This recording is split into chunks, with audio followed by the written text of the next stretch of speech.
When I came into training to be a therapist, I had this notion that counsellors were they'd reached the holy grail of being emotionally sorted, you know, that they lived in these big posh houses, they had a lovely car, that nothing bad happened. It was just this underlying perception that if you're going to be giving out mental health advice, then you've got to be pretty sorted yourself, you know. I think that was something that started getting me followers, was me actually saying that's rubbish.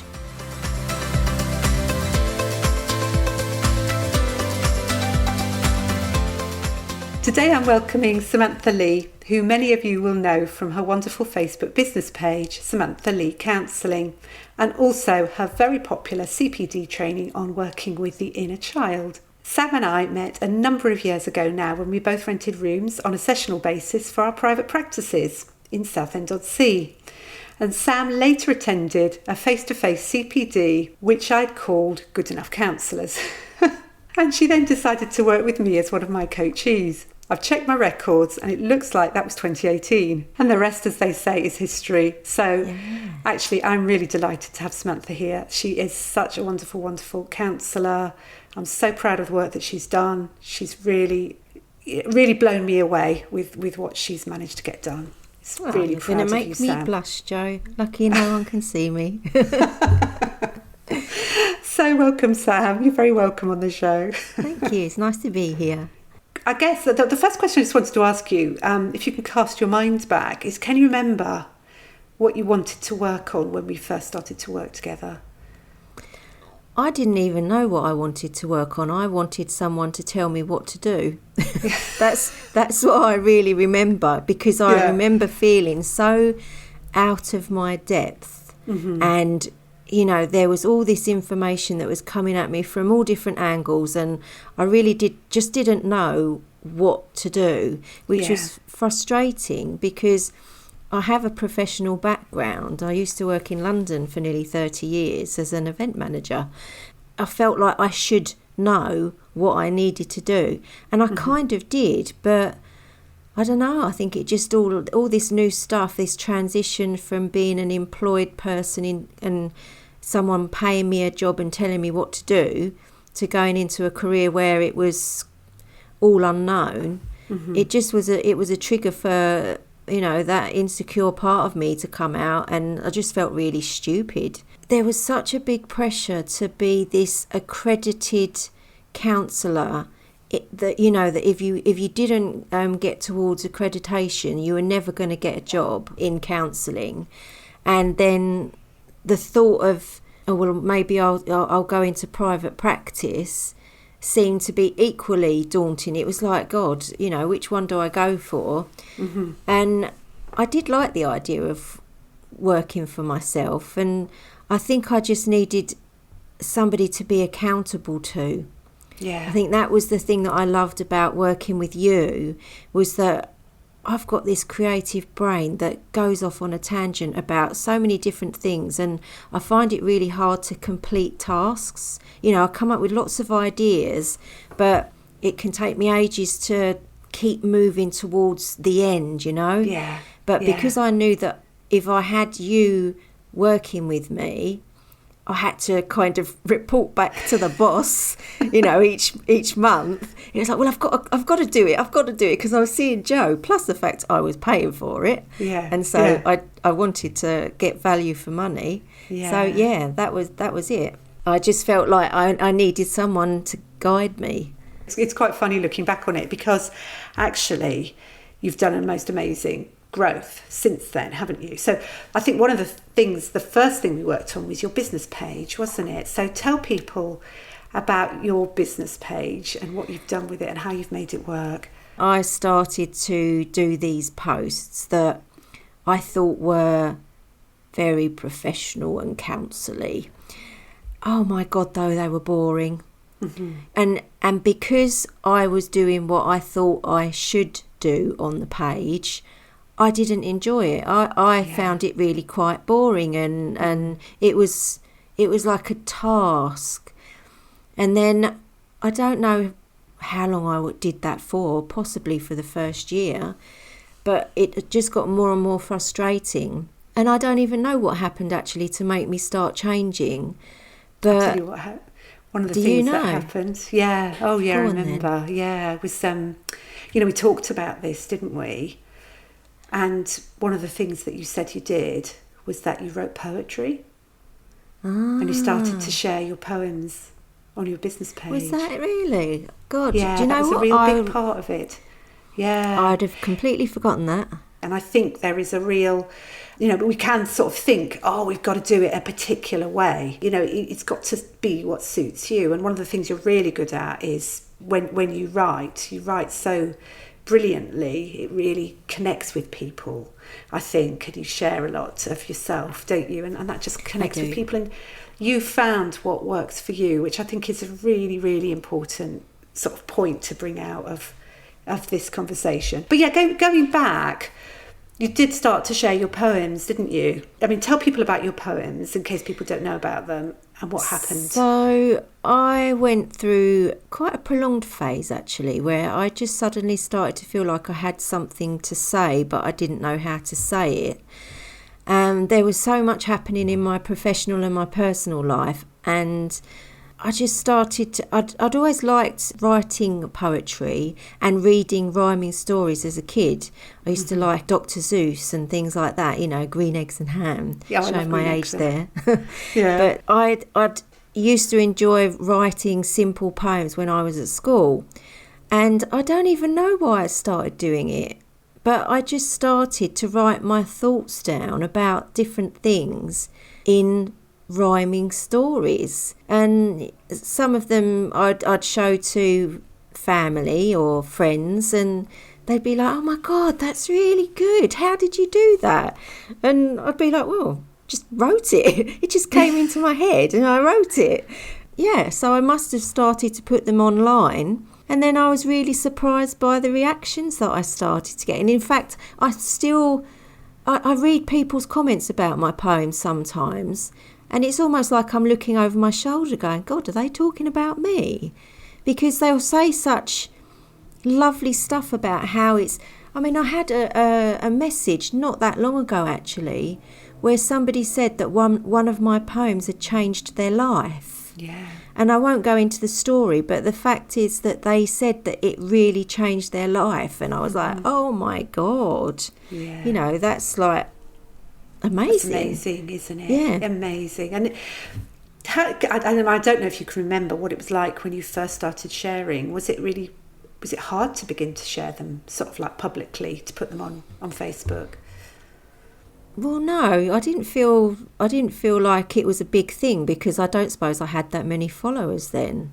It's taken me a long, long time to build up my followers, and I will say this, I don't mean this to minimise anybody else's efforts, but I would say that I still only have just under 2,000 followers, because in the grand scheme of the internet, that's a tiny following, There's, because there's people that have got millions or hundreds of thousands of followers. Yeah. But actually, my little corner of this Facebook community, they're so lovely. They're so engaging. They'll write a lot of comments and they'll do a lot of reactions and stuff. Yeah. And you see sometimes these people that have got the hundreds of thousands of followers, and actually they're getting no more of a percentage of people answering their stuff or commenting on their stuff than mine, if you know what I mean. Does that make sense? It does. And I think it says something about the quality of what you're doing, actually. And I think I know you're not one to sort of polish your halo, but, I think that's something for you to take credit for, in that, I certainly love following you and reading your posts, and, they often speak to me, because I think the thing is, you're very honest, you're very real, aren't you? So tell people about how you tend to... What's your sort of writing process for your posts? It's really just winging it half the time. I was going to say that I should have qualified what the question actually, because I thought possibly when I said, what's your writing process? It makes you think, oh my God, I should have a writing process. And that wasn't what I meant. Because, obviously there's people who sort of, do have a writing process where it's terribly organised and everything. But I don't think everybody thinks like that. I don't think everybody works like that. So how do you go about creating your post? Okay, so it depends on if I've seen something that's resonated with me, or if something has happened to me personally or professionally, and then I'll go from there. I mean, I do like to be visual. I tend not to be that interested in posts where there isn't a good picture or a good meme to reflect what's going to be then written. Because if people are going to invest time in reading the thing, I think it needs to capture you. The picture needs to capture you. So I've got so many pictures and memes on my phone. I've actually got to go through and get rid of half of them because my phone keeps telling me I'm running out of memory, and I don't want to pay bloody Apple any more money than I already do for storage. So what was the question? I've forgotten now. It was just how you go about creating a post. So you'll find a meme or you'll find a picture or something that speaks to you, or you'll think about something that's happened to you and you'll find a picture that somehow expresses something around that. Would that be the case? And I think somehow through the poetry, people began to realise that a lot of the stuff I was writing about, it wasn't just about things that had happened to other people. I was telling them that some of this stuff had been experienced by me.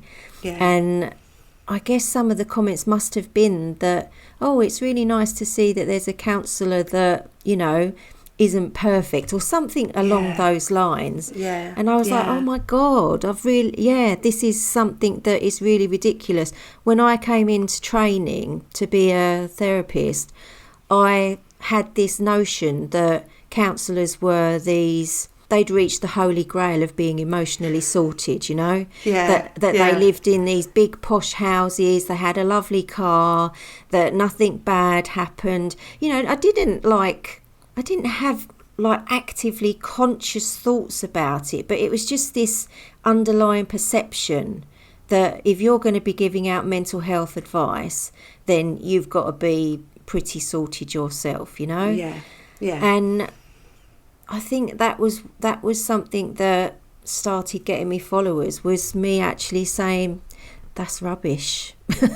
It's because we've been through so much stuff ourselves that firstly we're attracted to counselling and helping people because we know what it's like to go through experiences where we didn't get that help. And that those things that have happened to us have had a lasting impact, and they are things that we still have to deal with on a regular basis in our lives. And I don't want my clients to be sitting there feeling intimidated by me because they think that I'm somehow better than them. And so that was when I started to write more honest posts about, look, this is me, this is what, some of the stuff that I've experienced, this is what I have to do to cope with it. And, whether you're a counsellor or not, we all have stuff that happens in our lives that sometimes means we need extra help. And that really resonated with people. That's it. It takes you off the pedestal, doesn't it? You can actually meet them at where they're at because you yourself understand what it's like to be there. And I think that it gives people that connection that I think a lot of people are looking for. And it's about getting the balance right as well. You don't want to give away too much because you don't want a client to then feel not confident that, you can deal with their stuff.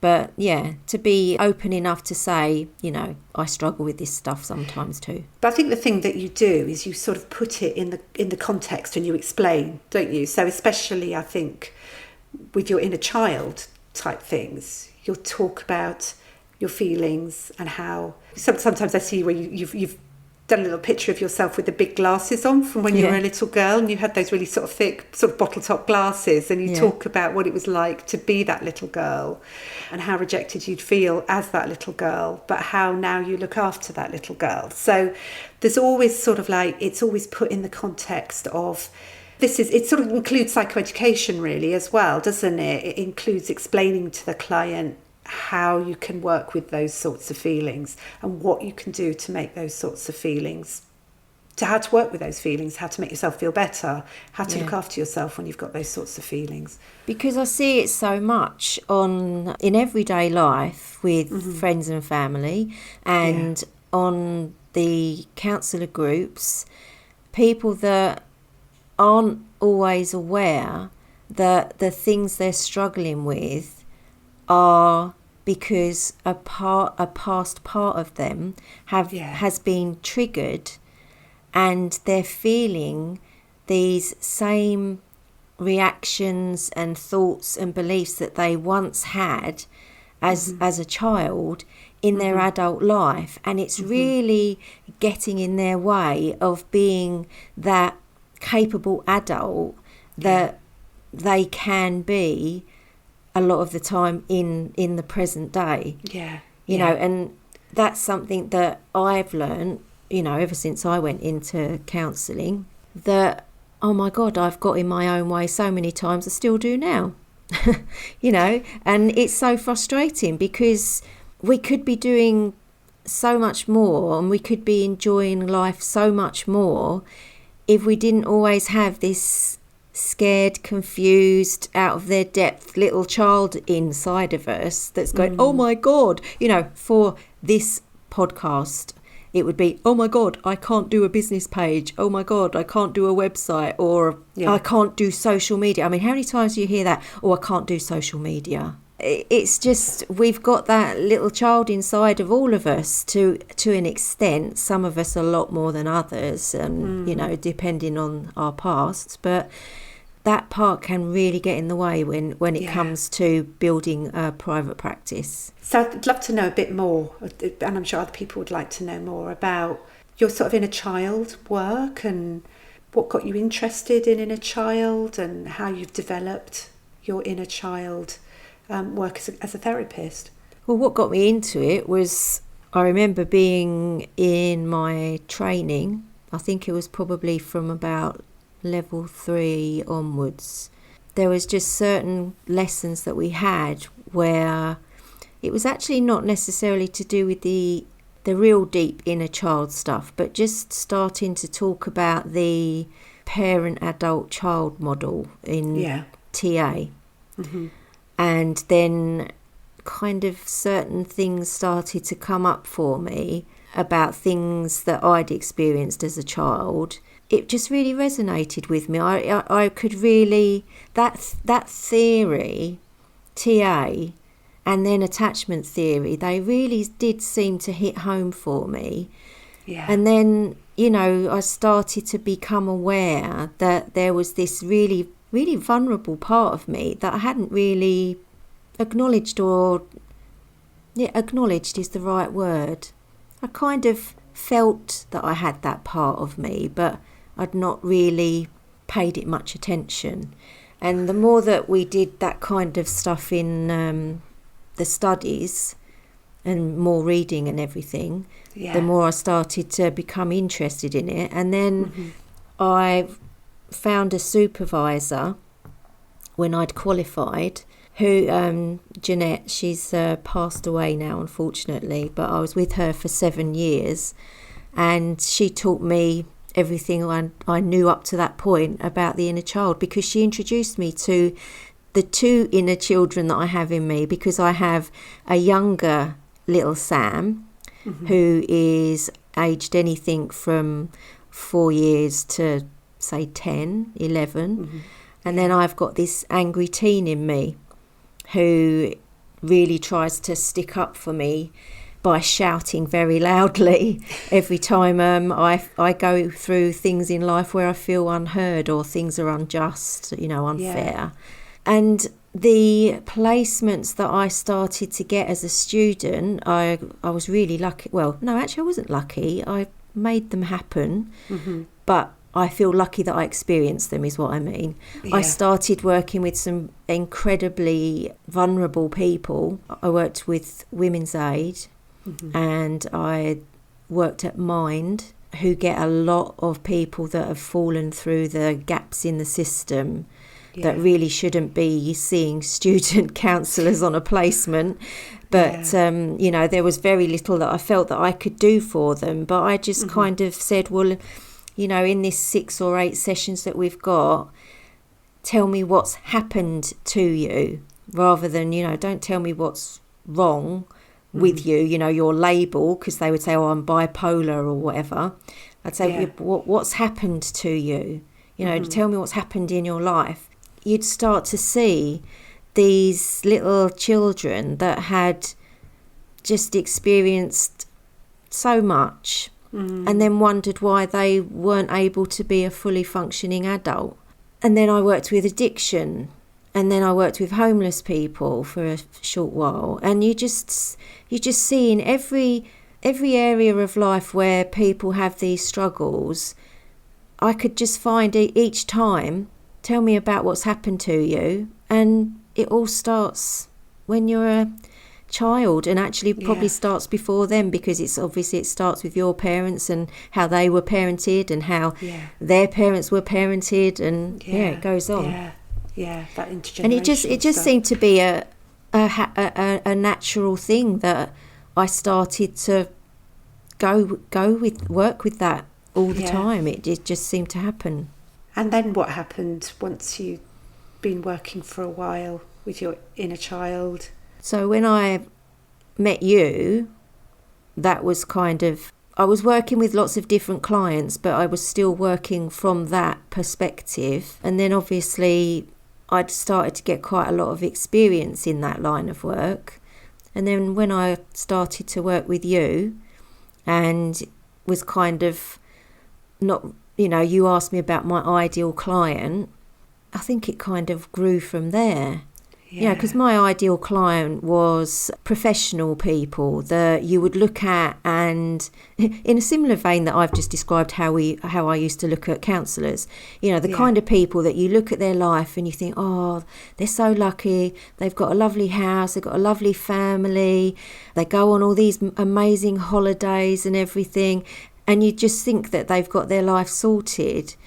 And yet when they come to see us, you can see that it doesn't matter where you are in life, you can still have this seemingly wonderful life, but if you open up that closed door, it's not what it seems, is it? Yeah. Work quite a lot with men, don't you? I think that's sort of one of the areas where you do a lot of work. Yeah. Well, it's interestingly, that is still my ideal client. I do love to work with men. I think since the inner child stuff really took off, I've probably lost track a little bit of my marketing, in that I tend to now attract a lot of counsellors. Yeah, because they want as clients. Yeah.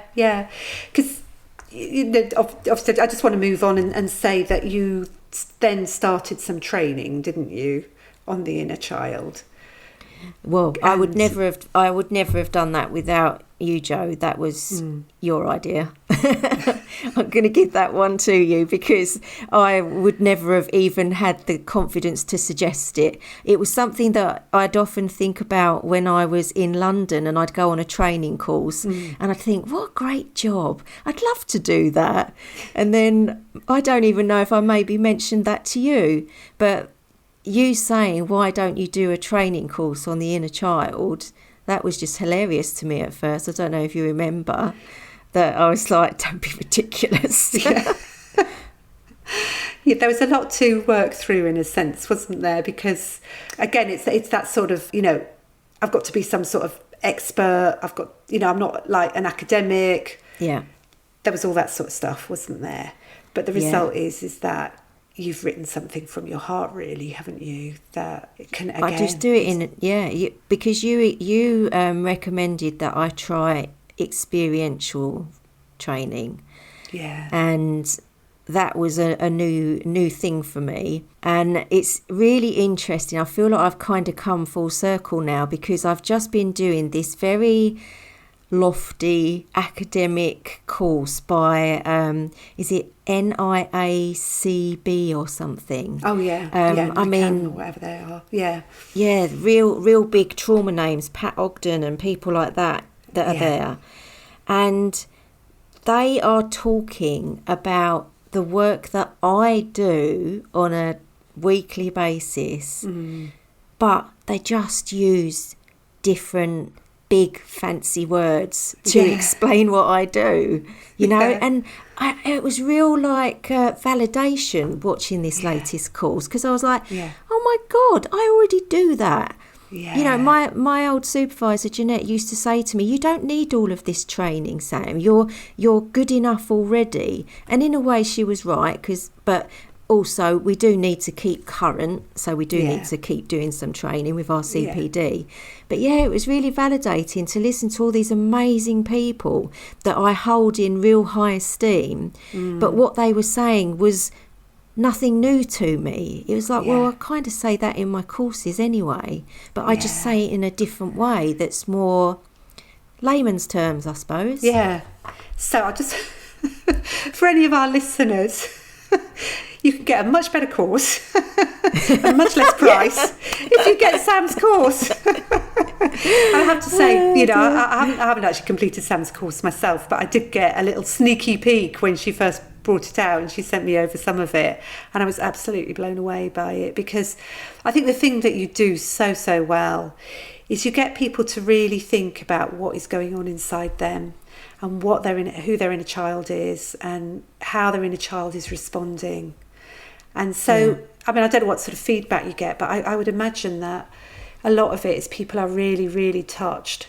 It's a real sort of personal development thing, as well as learning how to work with inner child with clients, isn't it? Because it's really about, you need to look after your own inner child and do the work in a sense before you can really do it with the clients. Would that be true to say that? Yeah, I would say that everything that I put into my courses is trying to replicate the same things that I have gone through and done for myself, and then the same things that I've then passed on to clients, and then seen how they've grown and developed by using the same techniques. Yeah. Although some of my courses, I'm definitely saying this happened to me. There's a lot of other stuff that I talk about where I'm not naming clients or saying, this happened to a client, but it's the experience of working with those clients, because of how I've experienced it too, that I can then give more examples of how the inner child plays out in different experiences. Yeah. So it's sort of like a whole amalgamation of what you've learned through your career and through working with lots of different people. Yeah, I mean, you don't have to have lived exactly the same experiences, but just being able to connect to that part of you, and then to be able to see how it influences you on a daily basis, that's when you can really start tapping into and spotting the inner child in your own clients. Yeah. So that's why it's a really important thing to do the course and experience your own reactions to what I bring up in the courses, because then if you really pay attention to how you're feeling, you will really get to know your own inner child, and in doing so, that's when you can start to see how it's playing out in other people. You will start to look at everybody around you, and you will see all these wounded little kids. I mean, I look at Donald Trump, and all I see is a little wounded boy, and one that kind of sees the world or approaches the world with, dinner, I don't care, it's not my fault. It just is like this little boy. I find it amazing. I see that in a lot of politicians, actually. All these little kiddies. Yeah. But it's a great way to work. So something else that I remembered when I was getting ready for this interview is something that happened to you during COVID. And I don't know if you'll remember this. So you've got your business page, and you went off to get vaccinated, didn't you? Do you remember what happened? You told me about it. Oh my God, yeah. That was so funny. I had this nurse call me over for my injection, and she went, "Oh my God," she went, "You're that counsellor, Samantha Lee, aren't you?" And I was like, "Yeah." And I was like, "This isn't one of my clients. How does she know?" And I went, "How do you know that?" And she went, "Oh my God," she went, "I follow you on Facebook." She said, "Oh, you wrote that poem," and then insert name of whatever poem it was. Yeah, and she said, "Oh," and she said, "It's really resonated with me." She said, "And I'm a fan." She said, "I can't believe you're here." And I was thinking, I can't believe I'm having a COVID jab, and this woman's saying she knows who I am. It was bizarre.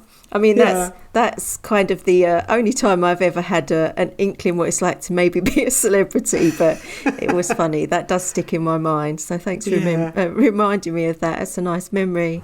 Yeah. It's just funny, isn't it? Because I think we've been sort of like, we've known each other for such a long time, and I have sort of like these little snapshots of things that have happened to you that you've told me about as you've gone along.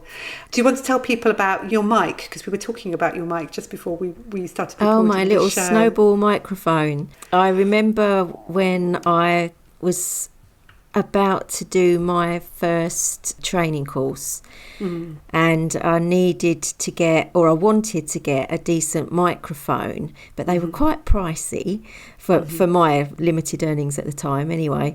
I bought a lottery ticket, and the lottery ticket came up. I mean, don't get me wrong, I haven't won millions, guys. I think I won £75, something like that. And it enabled me to buy my microphone. And I'm still using it today. It's sitting in front of me now. It's brilliant. I think that, I mean, for me, that was just such a lovely thing to happen, because it came along at exactly the right time you needed it, didn't it? It did. The universe provided. And I don't think, I don't want the interview to end without thinking about what it's been like for you. It sort of sounds, when you look back on it, it makes it sound as though it was easy for you. It was easy for you to publish your poetry. It was easy for you to do your inner child workshop. It's been easy for you to do your page. But I know that's not been the case, has it? No. It hasn't been particularly easy. And I just wonder if you could tell us a bit about your process, sort of what tends to happen, what you go through when you're facing doing something new, and how you look after yourself in those situations. When I'm facing something new, I try and put it off for as long as I possibly can, because that's what adults do, isn't it? Not. Yeah, I keep procrastinating and giving myself all the reasons why I can't do something. But then something that a very good business coach called Josephine told me was to do it in little steps, because that's how I started. I'd qualified and I had started seeing my one private client, and I just started doing every single step that there is to do with building your business. It took me years. There's so many different things that when you look at the final result, it seems like it's been arrived at easily. But when you break it down, it's a bit like my old job of event planning. You see the final event and you don't appreciate just how much work goes into that event, making that event happen. And it's the same with building a private practice. It's so many different stages of so many different elements, and they need to be worked through in a way that is manageable for you. Because I was a single mum. I was working part-time in London. I had a toddler, and I had various different relationships going car crashingly wrong, and there was a lot going on, put it that way. So it didn't happen quickly. There was lots of different projects that took so long. I mean, that first course that I did, that took me nearly a year. And the amount of times that I felt like giving up, again, that's why I loved having you, because if I didn't have you, I would have given up. because it would have just felt too hard. But you kept encouraging me to keep going back to the basics and just doing one little bit at a time. That was so helpful. And you sort of were like my cheerleader. You know, you can do it, you can do it. You. Yeah, and you have done it. That's the thing. Yeah, you definitely gave me that belief that I could do it. So that really helped. You know, I see so many comments on the Facebook counselling groups of people that are frustrated by, you know, I've done all the directories and I've done this and I've done that and I'm still not getting inquiries. Oh my God, it just takes such a long time. You know, I've been doing this 10 years now and I'm a baby compared to a lot of other therapists out there that have been doing it longer.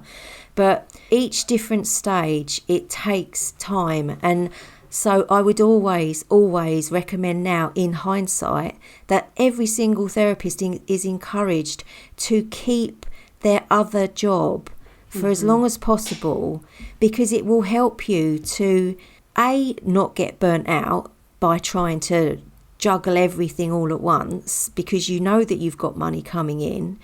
It will help you to pay for things like CPD that you need to build up your experience and your knowledge. It will help you pay for a business coach if you want one. You know, you can maybe save up for that gradually so that you can eventually afford to have a business coach. It's, you know, you can, if you've got another job, plan for these things. You can take the pressure off yourself to be constantly worrying about, where's my money coming from? Keep your other job. Honestly, it's self-care. I'll go off on a rant on that if I'm not careful. It's okay, Sam, because I think the other thing that's happened is that for a long time that we worked together, you know, you were doing other work, weren't you? Yeah. You were working with other clients sort of in a paid capacity and employed capacity. And then you developed your course. And developing the course and the private practice now means that you're able to, you know, you are fully self-employed, but you've got that other sort of second income coming in that sustains you as well, haven't you? So that sort of, it's a way of you being creative too, isn't it? That it gives you another sort of outlet. And I would say, when, Jo, you say that I'm fully self-employed, I want to clarify that to a lot of people that also think that that might mean I work full-time as a therapist. I don't. Yeah. Me saying I'm fully booked usually means, depending on what's going on in my life, usually means that my maximum would be I'm working with 10 clients a week. And the thing is, I can afford to do that now, and I actually am on a lot less than that at the moment because of things that have happened lately.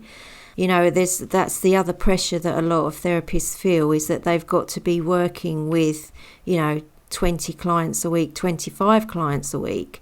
And I would say that a successful private practice is one that you can adapt to your needs over time. I've had a successful private practice for a long time before I was fully self-employed, because what was successful about it was that I still had clients, not a lot of clients, but I was doing it on my own.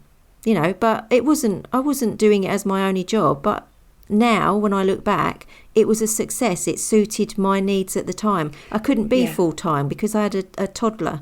As a single parent, I got support from Universal Credit. So I was very lucky there to have that support.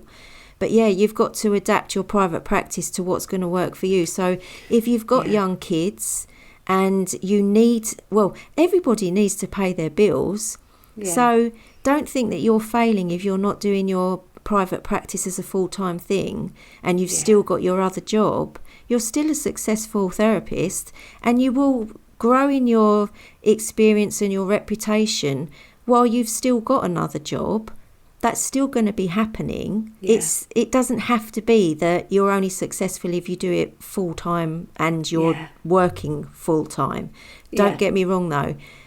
Being self-employed, you have to do some strong boundaries, because it's easy to be working outside of hours because you've got that little phone in your hand and those little notifications going off on your social media pages, and you're just going to have a look instead of watching a TV show and relaxing.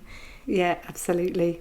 guilty as charged. Yeah, I know. But then, it's your baby, so you do want to nurture look after it. Yeah. So what do you do then to sort of try and keep yourself, to give yourself self-care? Right. So the past 18 months, I have gone through a huge amount of stuff. Me and my child had a car crash. They started college. There were different life events that were happening that were quite challenging. My mum had dementia and gradually her health was failing, and we eventually lost her in February. And I really had to scale down my practice over that time. And the only way that I managed was because I was selling my courses still. So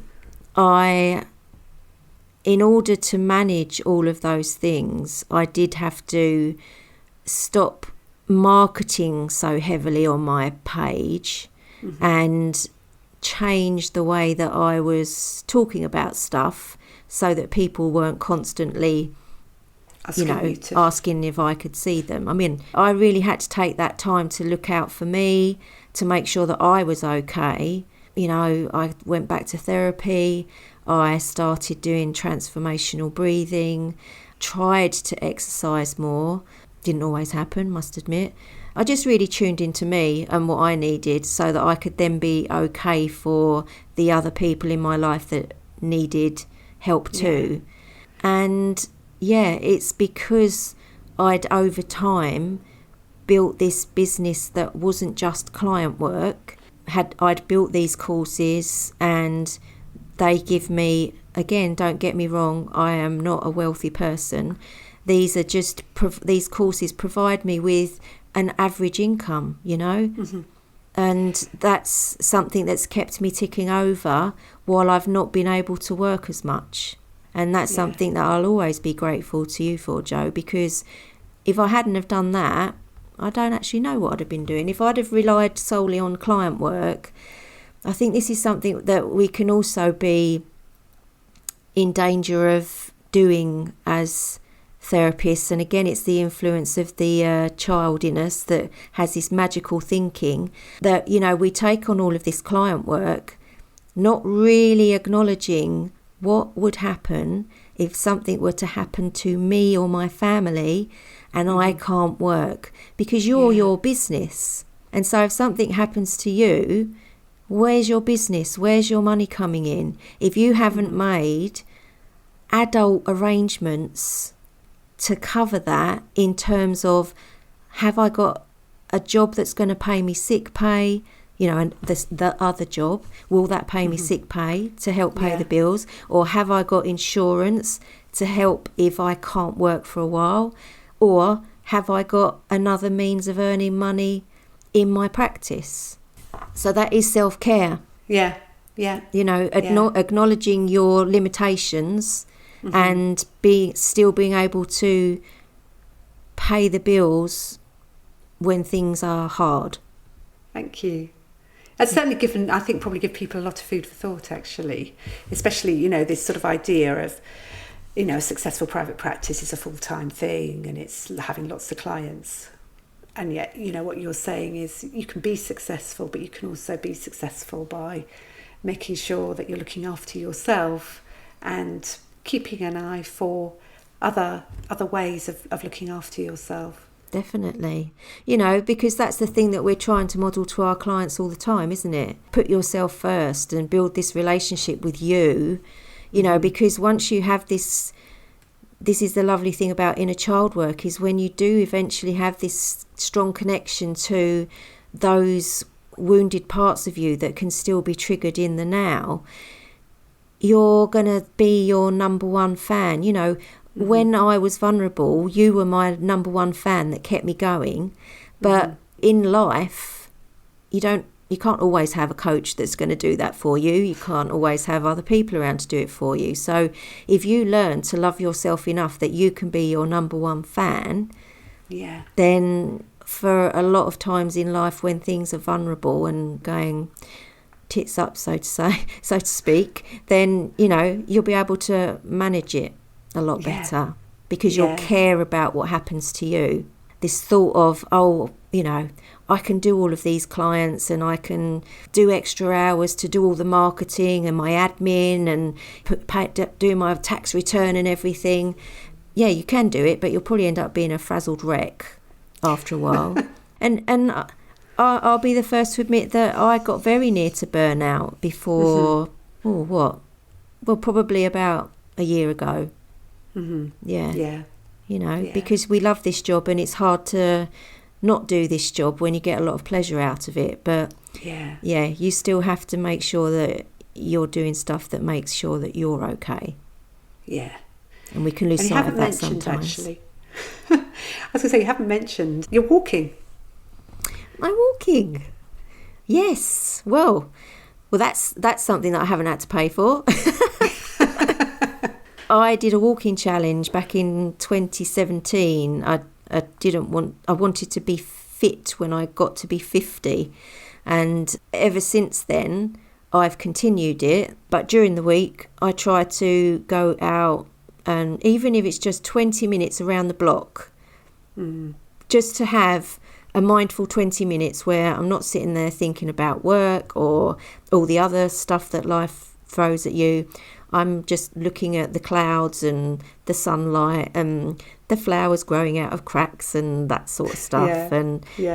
It's just a really great way of keeping my mind healthy.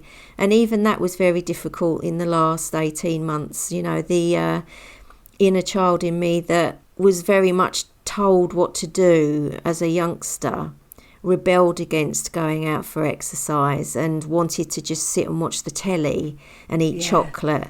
And I had to do a lot of work in reassuring that child that she can stay at home and watch the telly and eat chocolate while I go out and do my walk. It might sound silly, but when you've got the awareness of how your inner child can get in your way, my inner child can get in my way when it comes to looking after myself physically. Because it's like she's going, I don't want to go on a stupid walk, but I'm going, I really want to go on the walk. I want to get outside. But it's amazing how she can just take over and be like, nope, we're not going. We're going to watch Netflix for 2 hours. And a lot of the last 18 months, she's won. Yeah. I've got a feeling that this might lead to your next course. Your next mini course could be a mini course on the inner child and self-care. Oh, so gosh. There you go. You might have just planted another idea for me, Jo. I'll have to start paying you commission. We'll put the podcast out and people will start saying, yeah, I'd really love to do that. So if you'd like to do that, folks who are listening, let Sam know. Yeah, all ideas. We could probably all do it. Send me all your ideas. All your ideas.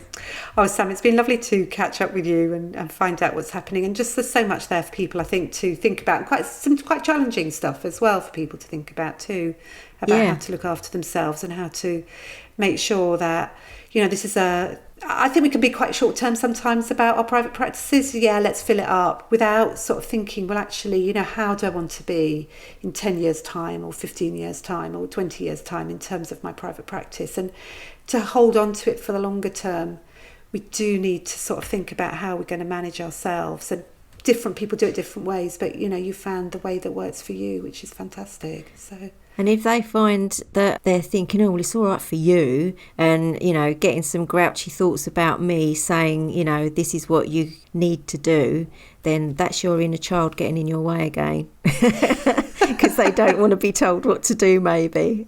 Yeah, that's really interesting. Oh, that's great. So people can find you at Samantha Lee Counselling. On Facebook, On Facebook, and they can find you at your website, Counselling for Essex.